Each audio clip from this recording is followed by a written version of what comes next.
Hello students, welcome to our educational channel. ଆମ ଦେଶ ସ୍ୱାଧୀନତା ପରଠାରୁ ଆଜି ପର୍ଯ୍ୟନ୍ତ ହୋଇଥିବା ରାଷ୍ଟ୍ରପତିଙ୍କର ନାମ ଆଜି କହିବାକୁ ଯାଉଛି।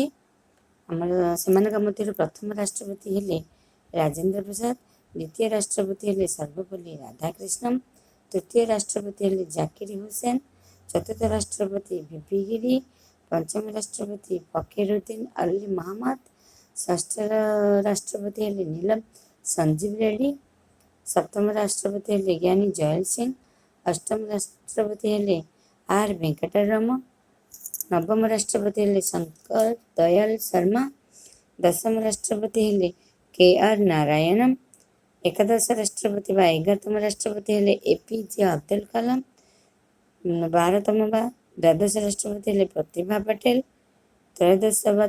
13ତମ ରାଷ୍ଟ୍ରପତି ହେଲେ ପ୍ରଣବ ମୁଖାର୍ଜୀ, ଚତୁର୍ଦ୍ଦଶ ବା 14ତମ ରାଷ୍ଟ୍ରପତି ହେଲେ ରାମନାଥ କୋବିନ୍ଦ, ପଞ୍ଚଦଶ ବା 15ତମ ରାଷ୍ଟ୍ରପତି ହେଲେ ଦ୍ରୌପଦୀ ମୁର୍ମୁ। ଏମାନେ ଥିଲେ ଆମର ରାଷ୍ଟ୍ରପତିଗଣ। ଜୟ ଜଗନ୍ନାଥ।